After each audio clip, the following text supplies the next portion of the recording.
All right, well, welcome back, everybody. Today I'm going to be talking to you about coding practices.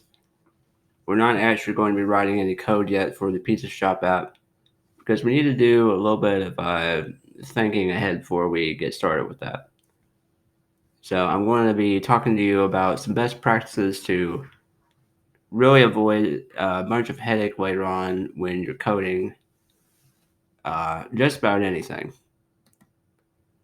And the first thing I want to talk to you about is called orthogonality. I know that is probably not a word you've seen thrown around in about any context. You may have heard it for math, and it's a little bit different in programming. When code is orthogonal, really all it means is that each piece is independent of the other. That means, you write a line of code, a method, anything else, and what you have written does not depend on other pieces of code. And if you were to remove that piece of code, then it's not going to have any effect on the rest of the code, or it will have very little effect. Think of it like pickup sticks here. If you move one piece, you're going to impact all the other sticks. And you want to try and avoid that when you're coding. Now, in reality, can you make something entirely orthogonal in your code, in your application? Probably not. There's no such thing as perfect code out there.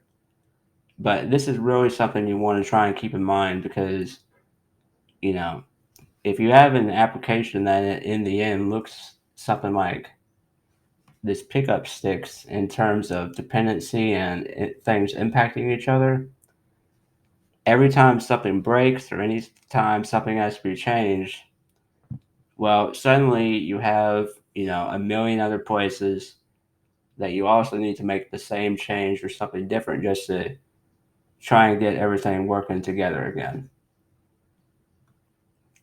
The next thing I want to talk to you is it's a principle that I gave you in the design video, but it's applicable here as well, and it's the dry principle. And just to reiterate, dry stands for don't repeat yourself. And so this first scenario, this is just an example of why not repeating yourself is good. This is just a waste of time. Someone wrote a duplicate bit of code to calculate sales tax when you already wrote it. That's just a waste of time. It slows down the whole project, and it's also a waste of money since, most likely whatever you're coding, you're getting paid for, so that's a waste of money as well. So, next scenario. You've created an application and just a basic CRUD application, and let's say you have a class in Java or something, and you're making all these reads to the database all the time, everywhere, for the same information, and that's just redundant. You are repeating the same process to get the same information multiple times. So, it clutters up the code in this scenario, it wastes time, and in many instances, it actually wastes money because, say, for instance, you use Firebase or another online database system, you will likely be charged for every read and write to the database. So, redundant reads like this are actually costing real dollars. And it's all because you're just repeating the effort to read information from the database, specifically the same information. Now, the next scenario is, you might be sweating a little bit if you're actually working a job reading this. Boss comes in, CEO says, okay, we're done with Google Cloud Platform. We're moving everything to AWS. Now, this is a bit daunting of a task, but to make it even worse, now you only have a week to do so. Now, if everything was dry, so to speak, maybe it's not so bad. But this also points back to the point of orthogonality. If you have a bunch of references to your database everywhere, um, that's a violation of the dry principle. You want to try and cut down on that so that you only have to reference the database in one spot. Like, imagine in an object oriented language, there's only one database object and everything is querying that one database object. That would cut down on repeating the database everywhere. But on top of that, when you go back to orthogonality, uh, if you were to change vendors like this, you likely have a lot of references to, um, the libraries and such that Google Cloud Platform had been providing to help you get your application going that you now have to replace with stuff that will do the same with Amazon Web Services. And so suddenly this has become a very difficult problem that would have benefited from orthogonal code, because you might have thousands of pickup sticks, so to speak, that you now have to change. Whereas if you made it so that um,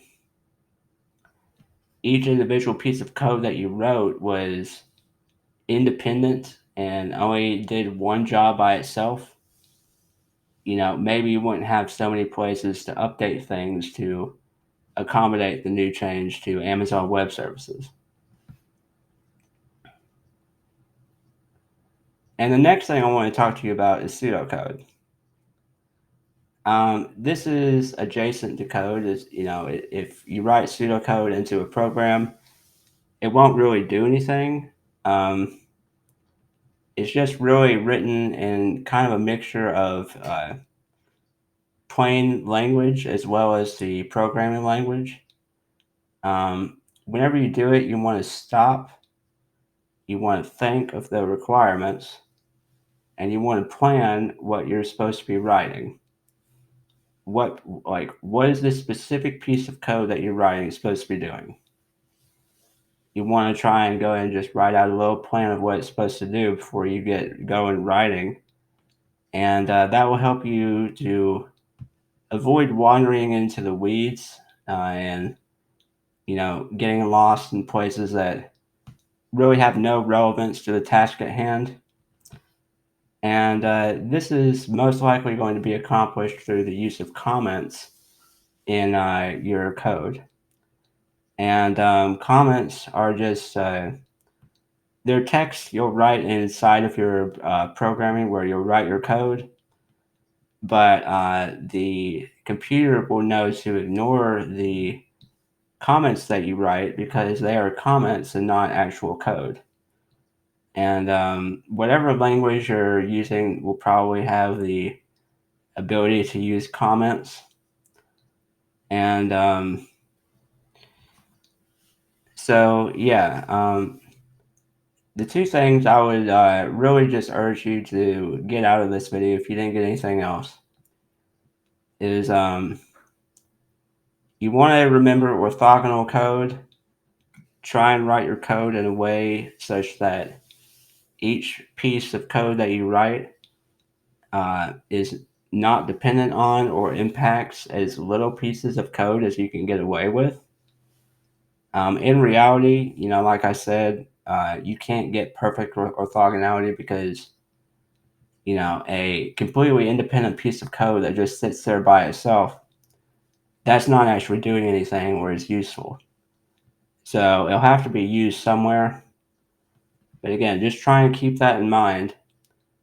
And on top of that, just remember the pseudocode as well, because those two are really two things I've learned that if I had taken advantage of them earlier on during various projects I've been a hold of, it would have saved me a lot of headache if I just remembered to try and write some pseudocode before I actually started writing any real code, as well as trying to keep in the principle of orthogonal code in mind to make sure that each piece of code impacts as few other pieces of code as possible.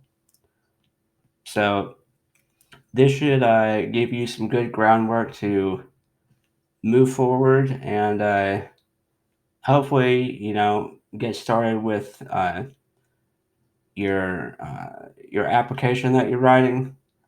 But again, just keep all these principles in mind, and you'll have a better foundation to start on when you start coding.